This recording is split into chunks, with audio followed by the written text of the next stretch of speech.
Welcome to the Encore Audio Archives YouTube channel. I'm Taper Dave, and this is my channel. I've uploaded hundreds of talks here that I've recorded at meetings in West LA, and I've also recorded conventions starting in 2013. I've got a bunch of those up. And Walt and Mary Murray, the original owners of Encore Audio Archives, started the company in the 80s, and Walt recorded Joe and Charlie's and a bunch of stuff down in Vista, California. My sobriety date is June 20th of 1994. I hope you find something you like, so please like and subscribe to my channel and comment down below. If you want to hear something that I don't have or that you don't see, I'll see that I get it. Anyways, take care and have a great day if you want to.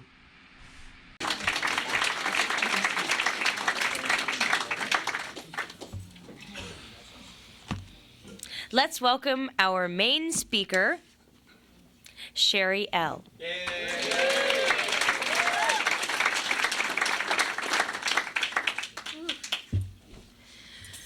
Okay, my name is Sherri. I'm a very grateful recovering alcoholic. And as Aloma says, and I did lots of drugs too, just to keep it correct. I want to thank my dear friend Susie for asking me to speak. And I want to congratulate all the birthdays. I can't play favorites because I know the two. But and I want to welcome the newcomers and my little punk rock girl back there. I hear you, sister. Keep coming. I showed up with a purple mohawk many years ago.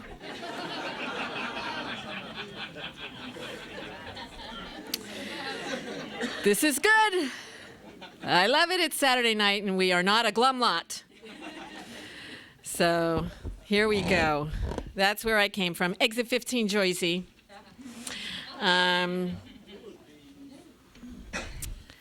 Oh my. And I also just want to say there are a lot of angels in the house. A lot of spirit in the house. The spirits of those of us that sit in these chairs, and the spirit of those of us that couldn't be here because they're in a different place. And I just want to say for Lisa, we're all here for you. So, recovery is a gift.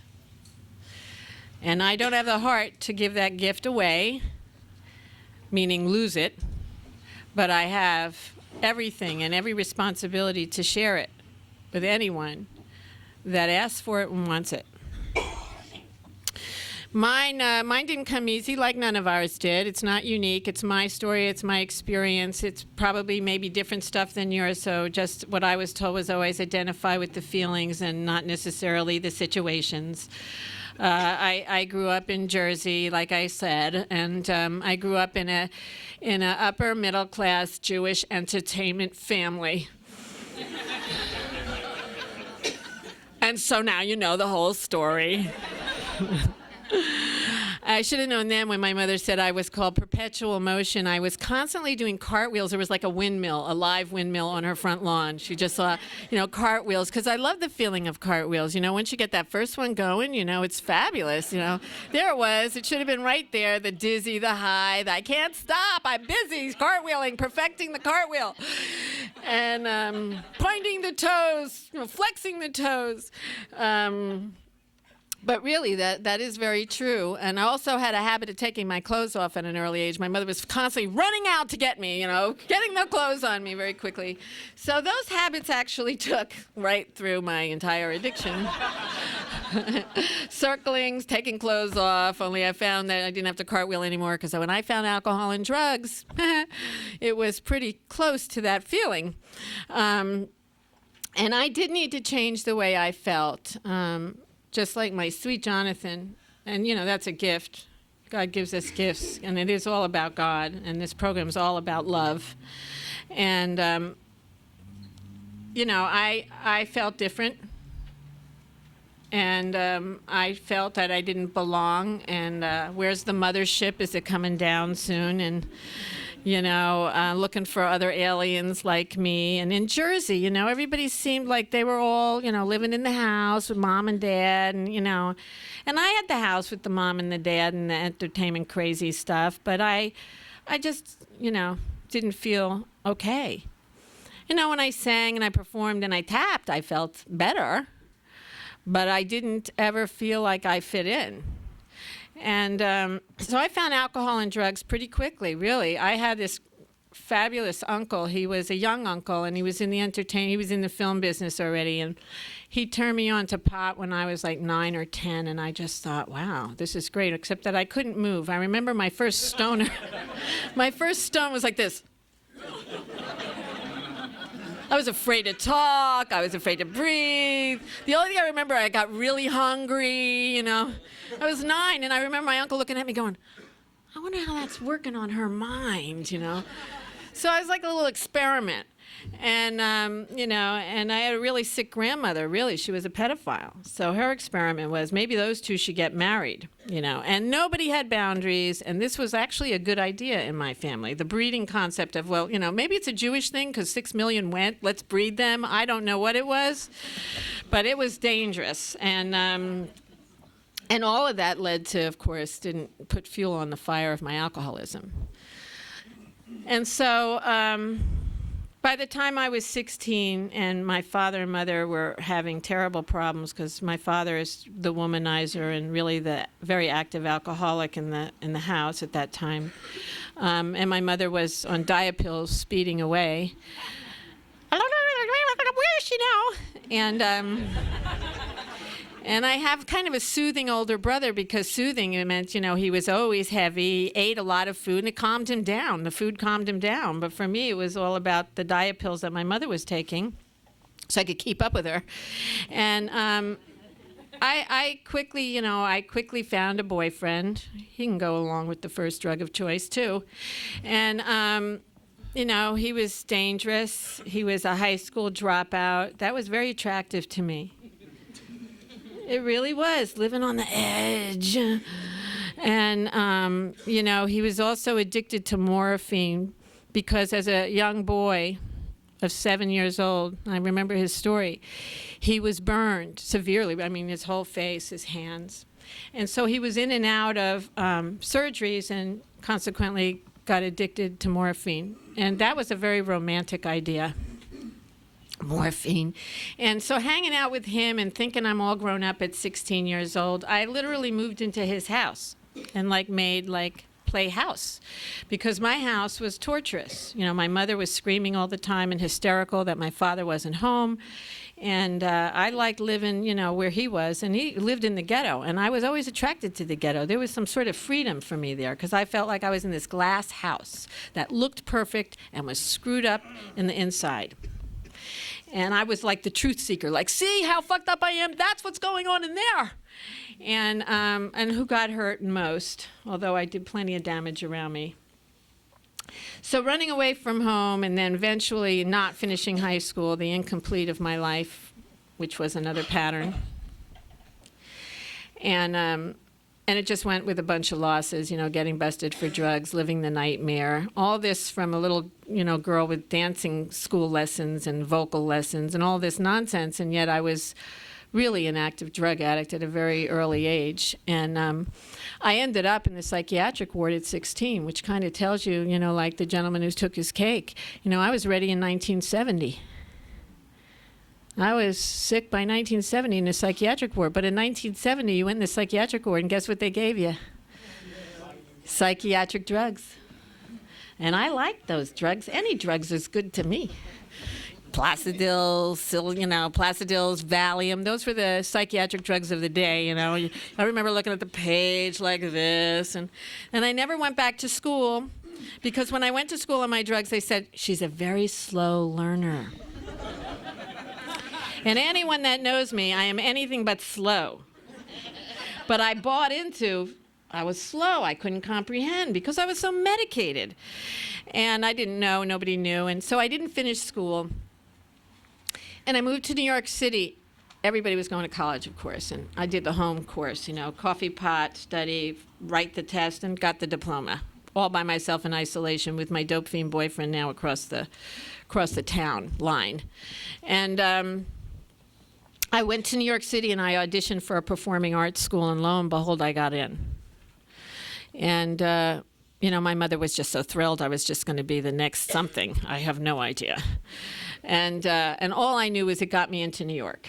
It was my ticket into New York. It was my little manipulation to get an apartment in New York because they didn't have dormitory-style living. If you go to performing arts, you have to get an apartment. I thought, oh, that's good. That's very good.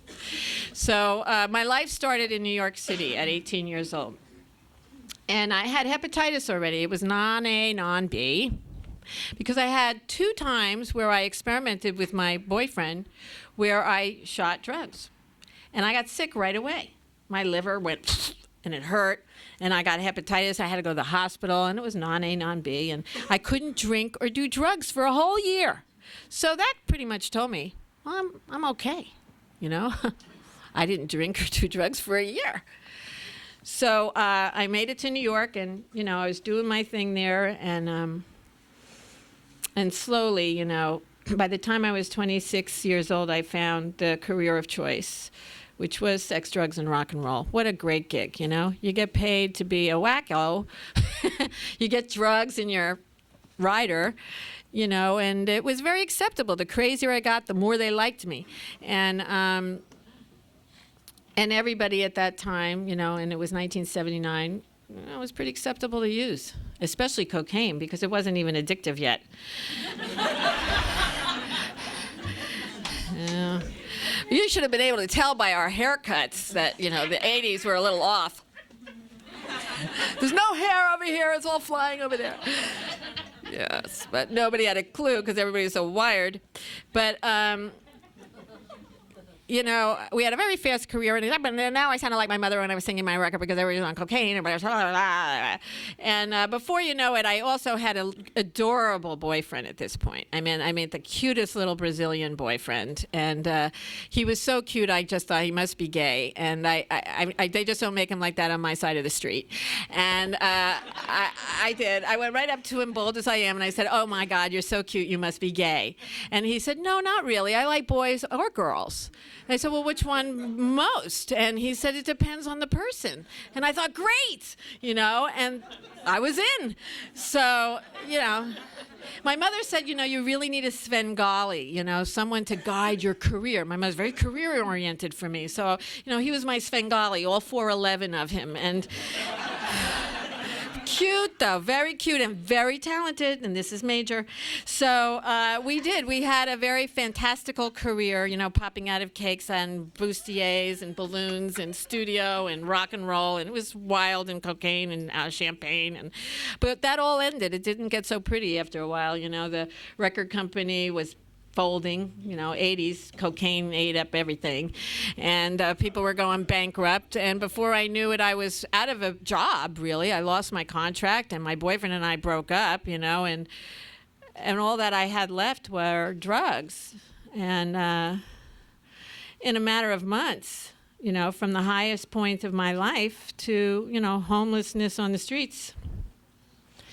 You know, I had a dog my entire life. Always had a dog. And I had a dog in this apartment, and I remember never coming back to my apartment, and the dog was defecating, you know, it was a junkie's apartment. No lights, piss and poop everywhere, blood on my sheets from shooting up in my bed, filthy dirty. My mother came in at one point to try and pull me out. I called her every name in the book. She slept with me in a filthy, dirty bed, trying to get me to a detox. And I said, I don't need a detox. I'm good. That's how crazy I was. And when she left, I abandoned everything.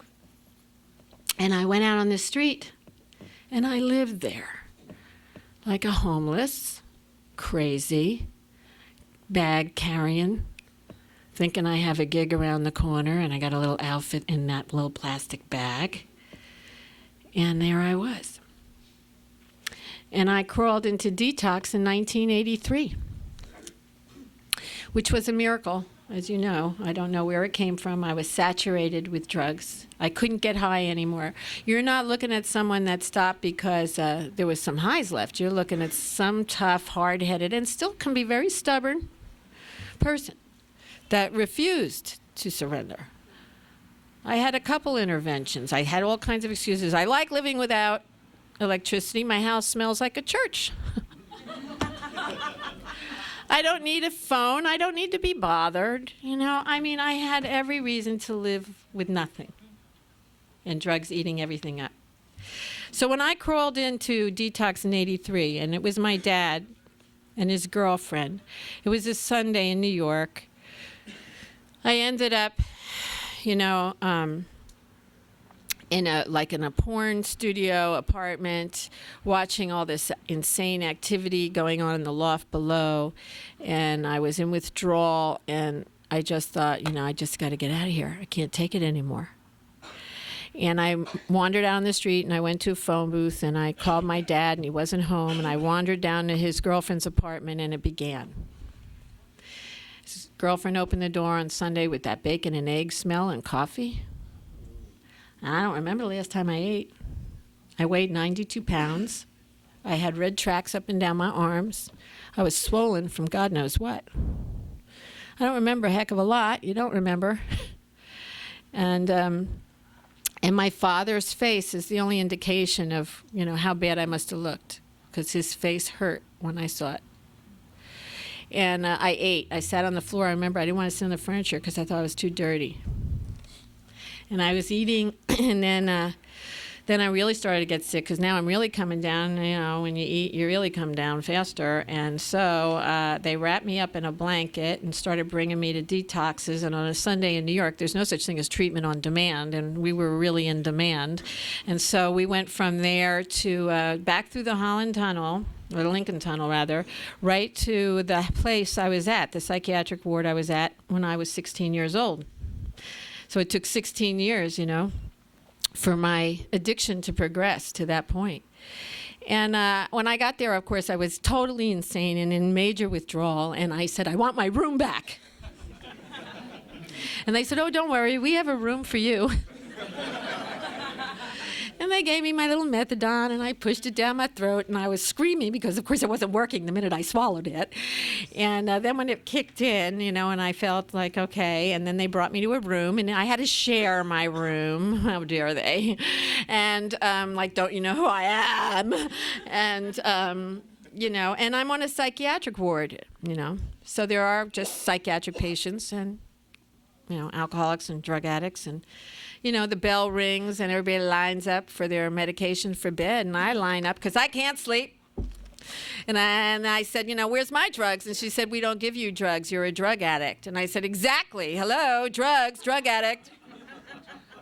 And she said, well, you know, you'll learn to sleep. And I said, I can't sleep. She said, no one ever died from lack of sleep. And I said, well, you will. That was it for me. It was over it. I was way over this nursey person. Because, you know, my idea was, let's do 21 days. Because that's what the smart people on the street said. You do 21 days and then you come back out. I thought, brilliant, that's my plan.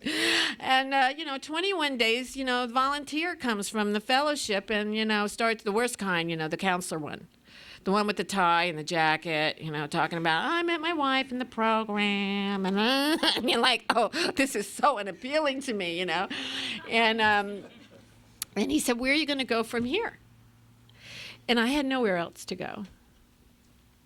And I was desperate, which is the great gift. I was also turning 30 years old, and I had lost my dreams, and I knew I had almost lost my life. So I was all of a sudden willing to go like, well, where would I go? And he suggested a halfway house. And I said, halfway to where? And he explained, well, you get a job. And that was like, stop. That's not going to happen. And I don't know what to do. I have no skill. I'm clueless. And I know how to sing and pop out of cakes. And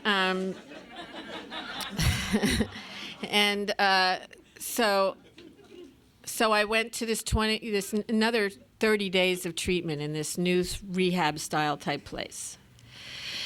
And after that time, my insurance started to run out, and I was way too sick to go anywhere. And I was also more willing. And they said, well, we have a place for people like you. I was proud that I was sicker than most. And we have a place for people like you, and we think you'll feel right at home. It's an 18-month program. It's a therapeutic community. And I thought, okay, I can go there.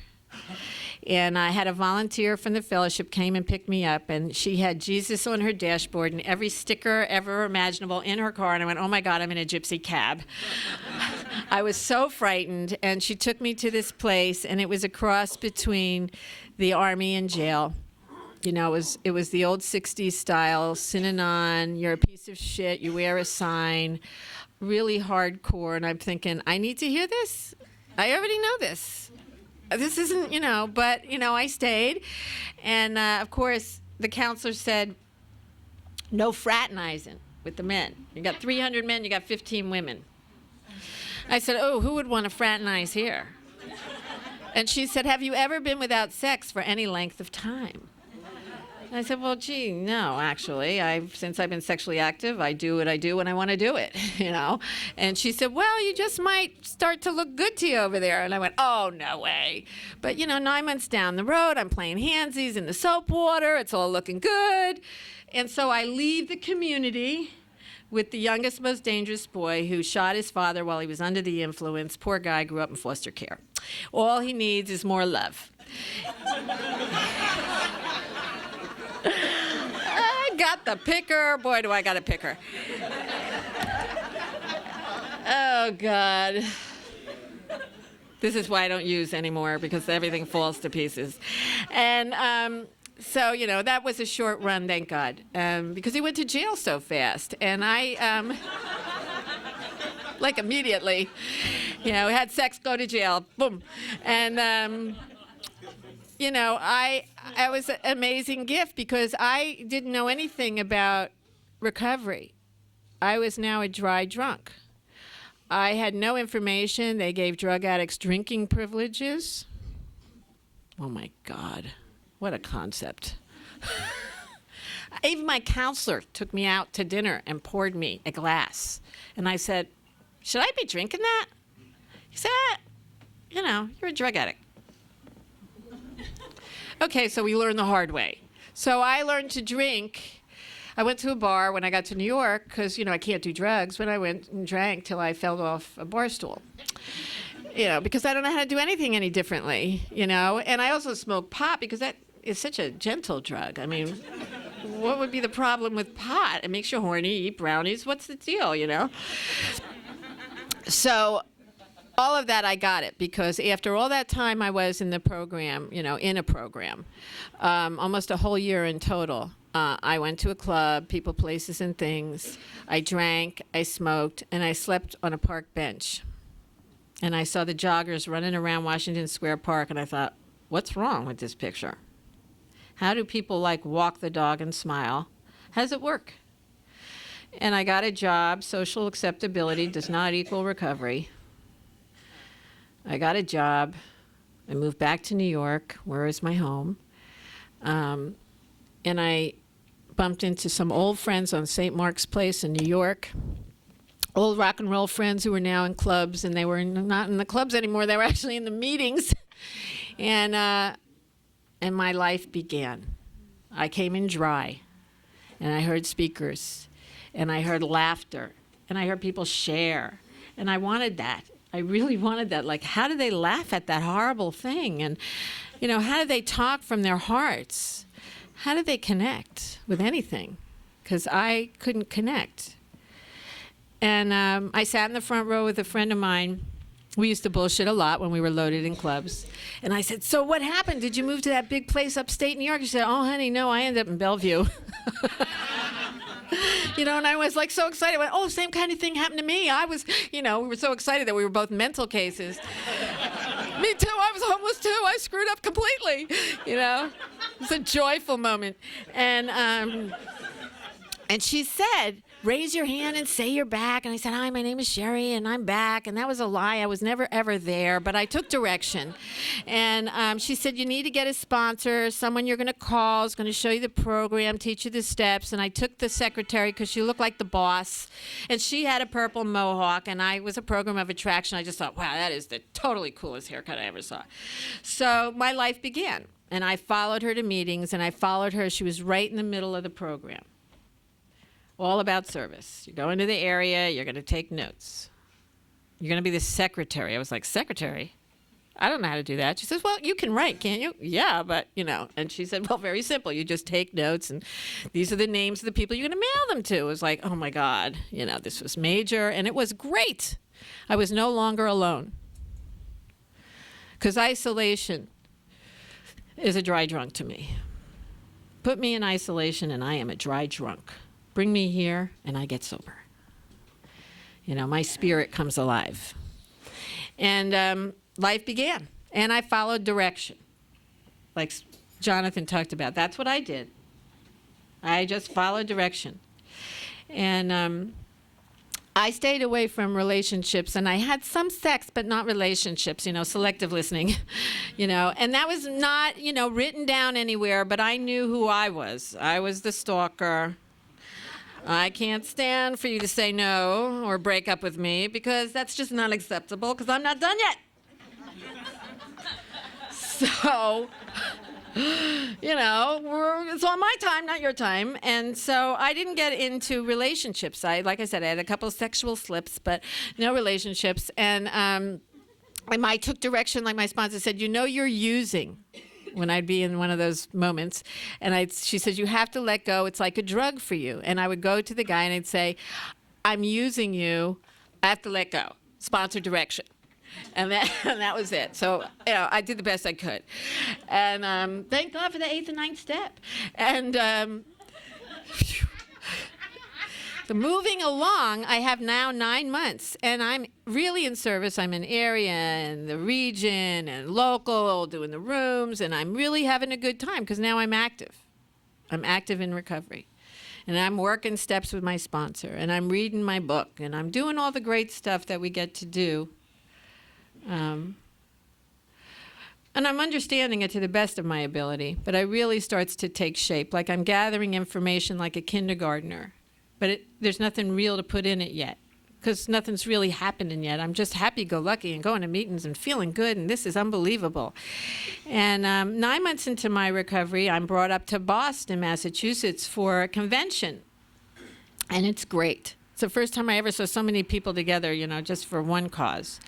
And I meet the man that's going to become my husband, and not in the program, outside of the program.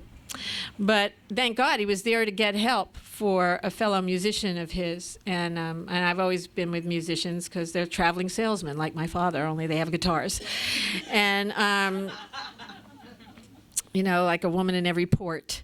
And so there I was, and this very handsome, salt and pepper, got that Keith Richards, T-shirt rolled, tight black jeans. And I went, oh, my God, these are the rewards from staying clean and sober. I was like, oh, my God. And I thought when I got in his car, don't talk. You'll ruin everything. Just shut up. Because my sponsor's big direction was, shut your mouth. Just shut your mouth and learn to listen. Shut your mouth. So, that was major energy for me. Shut up. Just shut up. And less was more. Less was more. And so I sat in this man's car. And he talked. Thank God he was a talkative guy. And then I went to this place, and he witnessed what I and all of us get to witness every time we do a 12-step call. That miracle. Of course, he thought it was me. He was very attracted to me because he witnessed what we do. And that was like our first date. My 12-step call was my first date. He drove me around Cambridge, Massachusetts. It was a charming town. And he brought me to his beautiful house, and he introduced me to his 15-year-old son, who was a giant. He was 6'6" at 15. And it was just a miracle, and he raised him all by himself, and whoever saw a man do that before? I sure didn't. My father barely got through the Holland Tunnel, it was like amazing. And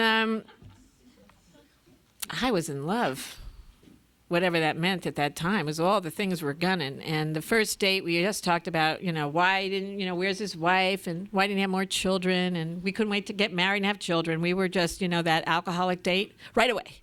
We're going for it right away.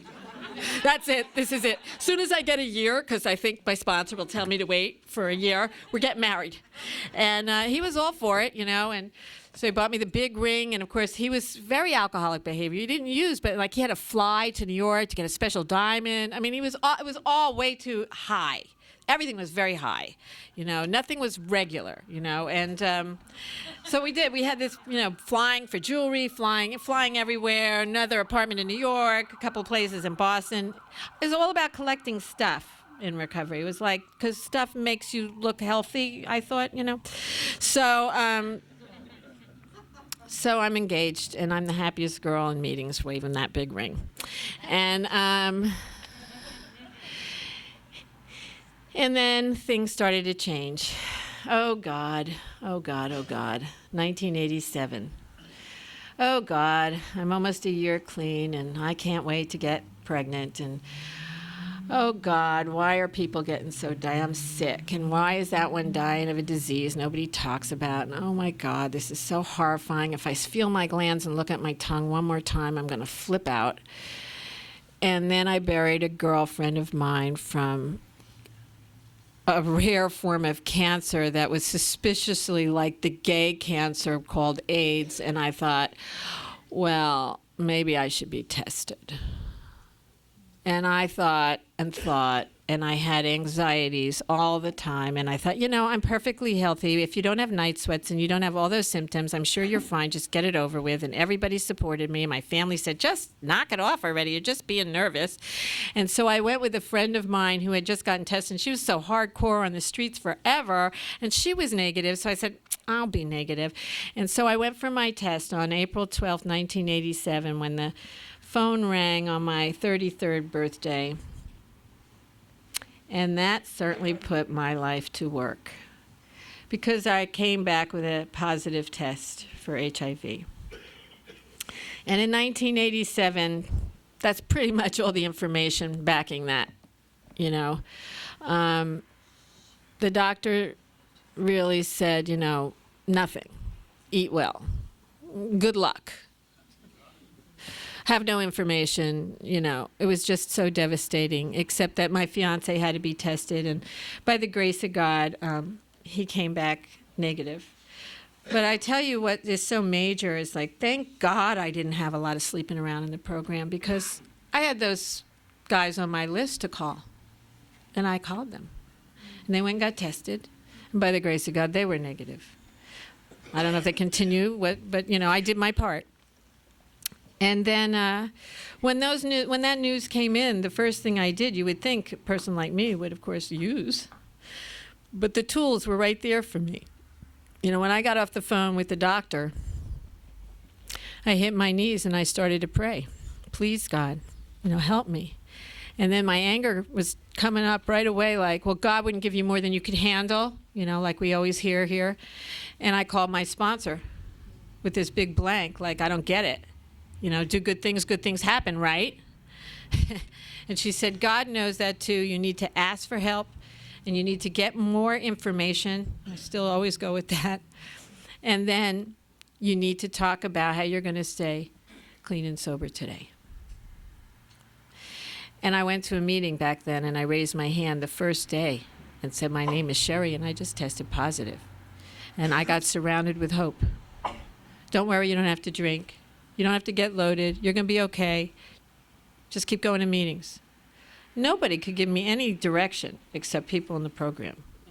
That was amazing and saved my life. So I have to thank you all for that. This is a brilliant way to live.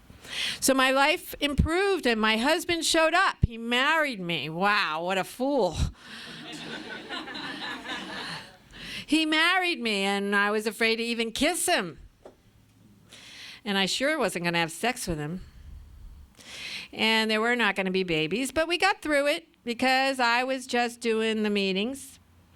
And one of the meetings now in Cambridge, Massachusetts was at Harvard. Harvard professors are drunks too. That's pretty amazing. And I'd be sharing about living with HIV and, la, la, la. And they said, well, would you come up to a faculty meeting and speak? Because we're starting the Harvard AIDS Institute. And I went, well, I learned to say yes. It's quite intimidating for a girl who just got rid of purple hair. But I went, and I showed up with all these real super preppies and real smart people. And I said, blah, blah, blah, blah, blah, blah, blah. And they said, excellent. Would you like to work here? And I went, what would I do here?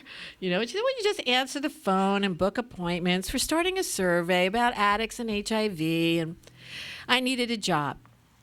I needed to be fully self-supporting because my husband and I were not going to make it, and I was really stuck because I was financially dependent on him. And so God opened that door. He opened a lot of doors. I had a stepson. I loved him. He stuck to me like glue. In just a few years that I had him, because he was a teenager when I walked into his life. But I was the only mom he knew. And so there I was. I had a new life, and I found out how to take care of my health. The most important thing was learning how to stay sober. And my first step, that I was powerless over my disease and my life had become unmanageable. And I applied those principles to how was I going to live with this other disease? Like maybe this will go into remission if I stop acting out and I learn how to take care of my food, the spiritual, physical, and mental problem. I need to take care of how I eat. I need to take care of how I think and what my choices are. I need to have that spiritual connection, which is service. Stop thinking about me so much. Help somebody else. Mind your own, just get out of your head because it's full of fear. And time went by, and I had this whole life, When I was just 10 years clean, my father got very sick with a very rare form of cancer, and he died in 10 months of diagnosis. And he was my manager and my very close friend, and, of course, my father. And I went to the hospital, and, he was so proud. We went to a lot of doctors to see how bad it was, and we never got any good answers. And he would be so proud. He'd go, look at my daughter. She got HIV. Look how great she's doing. Dad, this is not like a fabulous event, But he was so proud. He would be glowing. Like, look, and she eats seaweed. That's all she eats is seaweed and steamed greens. I don't understand. He was so proud. It was crazy. So he would be in the hospital, and now he was in his final times. And I wanted, of course, to change that ship, but I was I was eating very clean. I wanted to be a channel. I was going to a spiritual guide. I was really in this very big time in life. And I remember going, Dad, maybe I'd have my macro platters or brown rice and seaweed and steamed vegetables. And my father looked at me at one point. He said, I'd rather die than eat like you. I mean, that's how unappealing it was. So everybody has free choice. And the night before, I put on a meditation tape and a Walkman in his ears. And, one of the tapes was about thickening the blood because he had no platelets. And his dilemma, of course, was he was going to bleed to death. And I remember this meditation was seeing the river like a thick, muddy river and hold on to this great tree, the tree of life. And he listened and he listened. And the next morning, the gurney came in and took him into this large operating room. And I thought, here he goes. He's going. He's not coming back. And I waited in this room. I said, I'll see you later, Dad. You'll be in the room in recovery. I'll see you there. I wanted to give him all the hope. And then there was no sign. I looked for the sign on the windowsill, a bird, something to tell me that he had gone, and nothing happened. And I'm really frustrated with God. He's not giving me any signs. And then the doctor comes down and he says, son of a gun, his numbers were all wrong. He clotted. He made it through the surgery. And I went, oh my God, this shit really works. So I'm learning, this 11th step. So I have the next 3 weeks with my dad. He is terminally ill. He is dying. And I come to the acceptance of that. There's no turning back. And I get to be there to hold his hand to the last breath.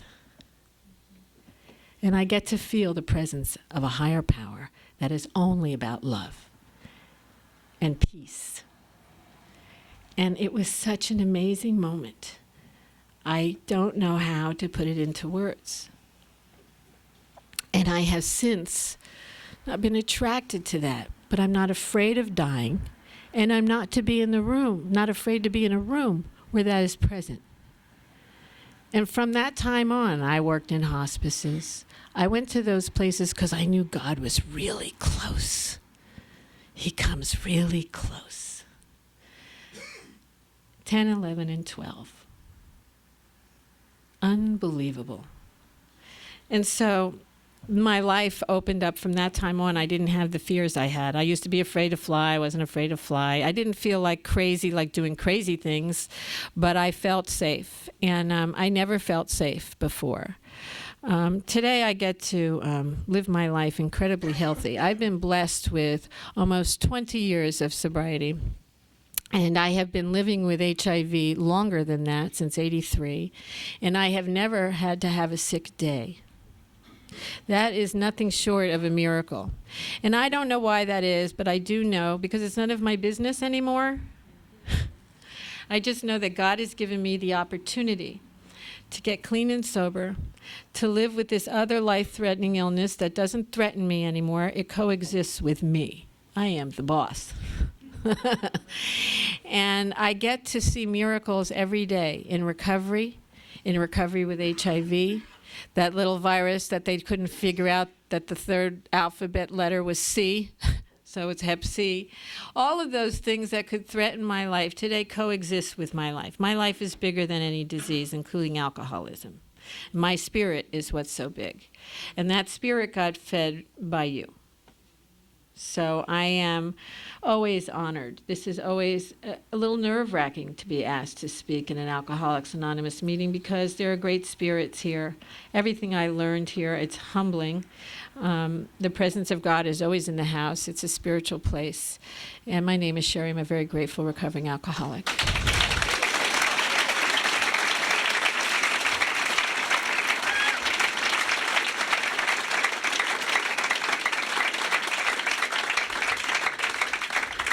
Thank you so much, Sherri. I think we got a great talk going on here. Thanks for watching the channel. Taper Dave here. Just curious, do you think this is better than Zoom? Okay, this is how I prepare my drone for launching.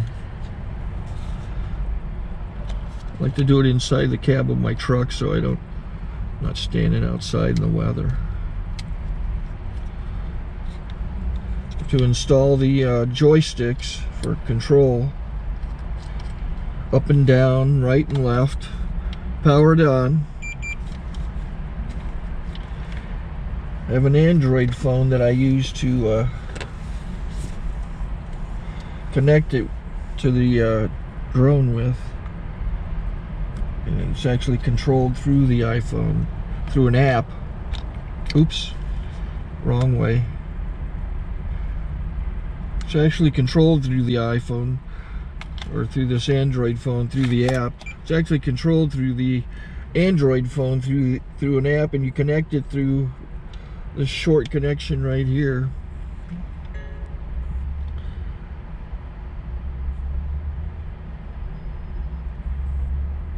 Remote control connected. Remote control's connected. So I pull out the drone. I have to extend the legs, long legs extended first, then the short legs. Remove the gimbal protector. Set that aside, then power it on one short burst, then one long burst. I lay it down. So I have to go to calibrate. So the drone's not connected yet. It shows you here as this drone gets disconnected, even though the remote's powered on. So the drone has to establish it's connected. So I go into the app to calibration mode. First I'll calibrate the remote controller. Start calibration. Out, in, oop, out, in, up, down. And then this little wheel is to control the gimbal. So it's calibrated. Go to gimbal calibration, start calibration, and then it calibrates the gimbal. I don't know if that shows up. The gimbal's moving all over the place. Changes, you can see it on the video. And I'm calibrated to take off. It's acquired 7 satellites at the moment. There are 26 satellites up in the sky which it has to acquire before you can take off. So it's connected. It's got enough satellites. This is white. I can go to press this little arrow button, swipe right to take off, and it would start the motors if I slid this to the right, but I'll wait till I get outside. Don't want to do it inside.